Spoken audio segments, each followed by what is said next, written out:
Mandou um e-mail para o gringo em inglês e a resposta veio toda torta. Ninguém entendeu o que você quis dizer. E pior, aquele e-mail era muito importante. Isso é muito comum. É difícil transmitir o que a gente quer em português para o inglês, principalmente quando os assuntos são delicados. Então, bora que esse vídeo é para você. Vamos aprender a fazer e-mails em inglês sem depender do Google Tradutor e com mais rapidez e confiança. Para você que não me conhece, eu sou a Carol Buzon, sou especialista em ajudar executivos a falar inglês com confiança no trabalho. Quando você escreve e-mails, principalmente quando os assuntos são delicados, a sua percepção e o que você quer transmitir na sua comunicação tem que estar muito apurada. E é exatamente o que a gente vai ver nessa aula de hoje. Let's go! Welcome to our class on the business emails course. In today's video, we will continue talking about delicate issues and how to arrange and organize a meeting to talk about them. Let me share my screen with you. As a reminder, this PDF should be here in the platform you can download to have a better understanding of the topic below. Let's go then. I will share my screen with you. As you can see in here, we're talking about how to set up a meeting to talk about sensitive issues. Last class, if you are going through this series, if you are having the course on the correct chronogram, we talked about some expressions and sentences that can help you minimize and maybe to organize better the delicate issue. In the class today, you will learn how to set up the meeting, how to organize a meeting, a call, to talk about it. So our objective today is to show how to professionally request meetings. The content, proposing a meeting. Could we schedule a call to discuss this further? This expression is really nice. You should memorize it and use all the time you need to organize meetings in English. Here we have urgency indicators. Those are very important and the native speaker will understand. At your earliest convenience, as soon as possible, the famous ASAP. If you don't know, the ASAP is the abbreviation of as soon as possible. In time arrangements, would 3 p.m. tomorrow work for you? Would May 20 work for you? Okay. So we have some vocabulary also. Schedule versus book. Both are acceptable. Book is slightly more informal. Okay. So if you are on business, I advise you to use schedule. Okay. Convenient and available. Convenient means suitable and available means free.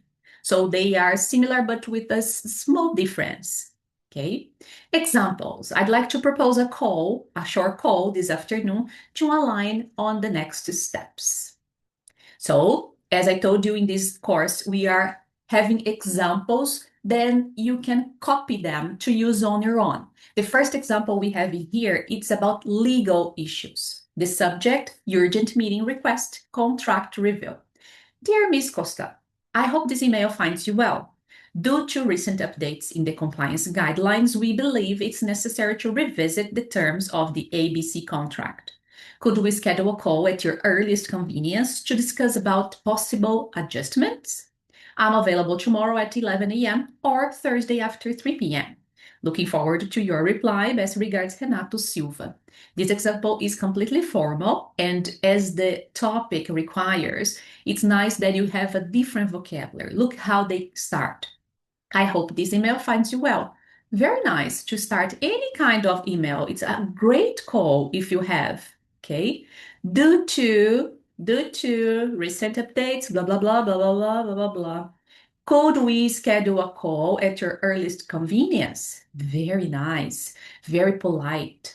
Looking forward to your reply. So, four great expressions examples that you can use in any kind of mail, especially the more formal ones. Let's go to the number 2 and you can see a small difference. Here we have operations. A short call to align an inventory issue. Hi, Mark. As you can see here, it's really much more informal. We've identified a discrepancy in the last stock report and may need to realign with the warehouse team. Would 3 p.m. today work for a quick call, 15 minutes? We need to confirm the root cause before submitting the report. Thanks in advance, Laura Fernandes. As you can see, much more informal, but also using some strategic expressions that can help a lot. Look, we've identified, would 3 p.m. today work? We need to confirm, blah, blah, thanks in advance. Expressions that minimize and try to be more polite, even when you have this in the operations line. It doesn't need to be so much formal as this one because you're talking about legal, but also informal with strategy, right? And we have always the number three, executive management, and the subject is leadership sync, product launch risks. Dear directors, in light of the risks identified during phase 2 of the launch, I suggest we book short sync meeting tomorrow to assess mitigation strategies. Please let me know your availability between 10 a.m. and 1 p.m. I'll coordinate the invite accordingly. Kind regards, Eduardo Prado. Sorry. So this is a mix. In the light of risks identified during blah, blah, blah, I suggest we book blah, blah, blah, blah, blah, blah. Please let me know your availability, and kind regards. So I'm sure this kind of email is very common in your work. So next time you need to write a similar email, come to this lesson, copy some expressions. I know in the beginning, and especially now that you are aware of some possible mistakes, it may sound a little forced and fake sometimes because you will force yourself to use them. But after some time, they will come more naturally, and it won't be necessary for you to spend so much time. Force yourself a little bit now, and then you will see the results later.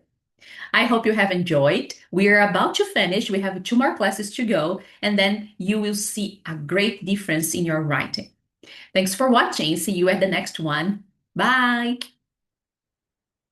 Caso você ainda não esteja inscrito no canal, por favor, ative o sininho, se inscreva, assim você recebe um alerta sobre os próximos vídeos dessa série. Escrever e-mails em inglês. Vamos otimizar o tempo e escrever e-mails efetivos. Thanks for watching. See you at the next class. Bye!